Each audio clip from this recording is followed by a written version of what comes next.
Tak kunjung padam, balas-balasan kritik antara Gubernur Jawa Barat Deddy Mulyadi dan juga Menteri Keuangan Purbaya Yudi Sadewa masih berlanjut.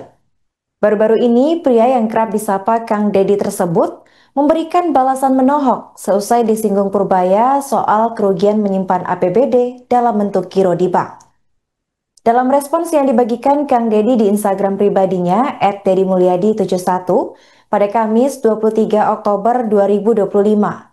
Ia menyebut bahwa Jawa Barat memiliki kualifikasi tersendiri sebagai provinsi dengan belanja terbaik di Indonesia menurut Mendagri Tito Karnavian. Deddy menjelaskan bahwasannya pembayaran kegiatan pembangunan yang dilakukan tidak langsung dibayarkan sekaligus. Politikus Gerindra itu kemudian memberikan contoh dengan lelang pekerjaan jalan, di mana jika ada lelang yang didanai dengan sejumlah anggaran, maka anggaran itu tidak akan langsung dibayarkan, melainkan dibagi menjadi 3 termin. Pada termin pertama, biasanya dibayarkan sekitar 20 hingga 30%.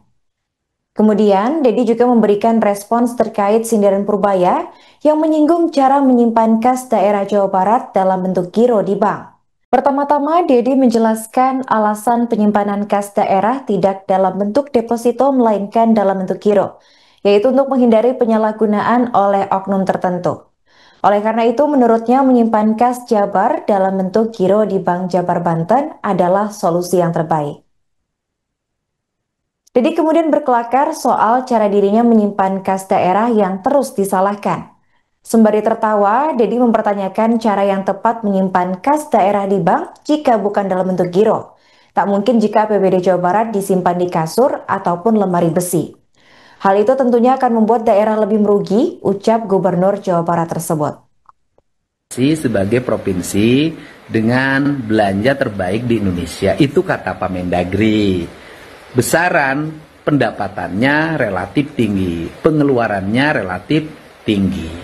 Kemudian pertanyaannya, kok belanja terbaik masih ada uang yang tersimpan di kas daerah dalam bentuk giro? Nah, karena pembayaran kegiatan pembangunan itu tidak langsung dibayarkan sekaligus. Sebagai contoh misalnya, ada lelang pekerjaan jalan.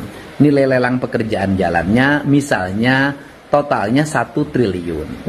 Yang 1 triliun itu tidak langsung dibayarkan begitu kontrak 1 triliun dibayarkan, maka dibagi menjadi 3 termin.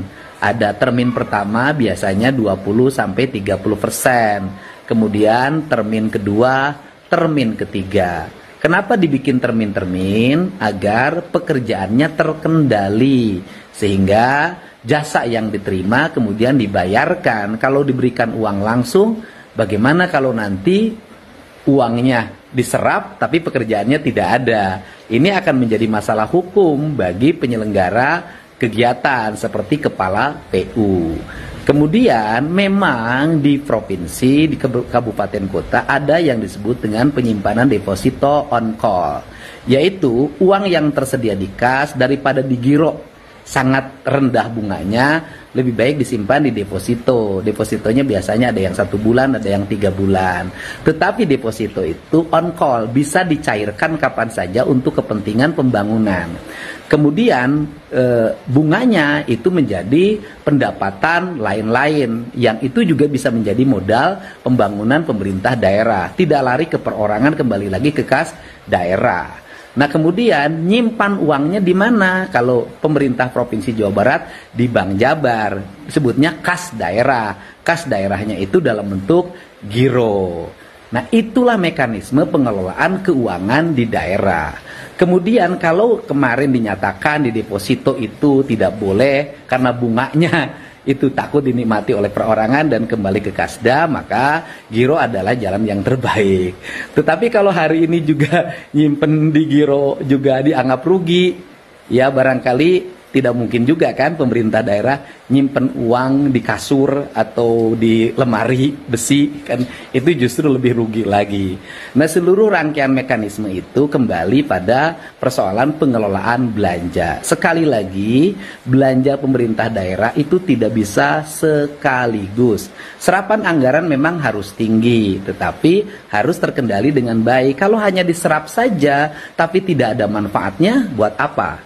diserap misalnya hanya untuk perjalanan dinas, diserap hanya untuk biaya seminar, diserap hanya untuk diskusi, diserap hanya untuk beli pakaian dinas, diserap hanya untuk belanja makan minum.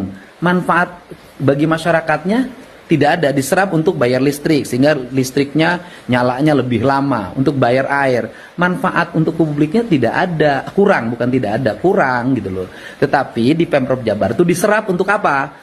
Untuk diutamakan kegiatan-kegiatan pembangunan di seluruh daerah di Provinsi Jawa Barat. Kalau hari ini masih ada angka 2,5 triliun, nanti di tanggal 30 Desember jumlah itu akan nyusut. Saya berharap saldonya bisa di bawah angka 50 miliar. Nuhun-nuhun kalau saldonya 0. Download Tribun X sekarang.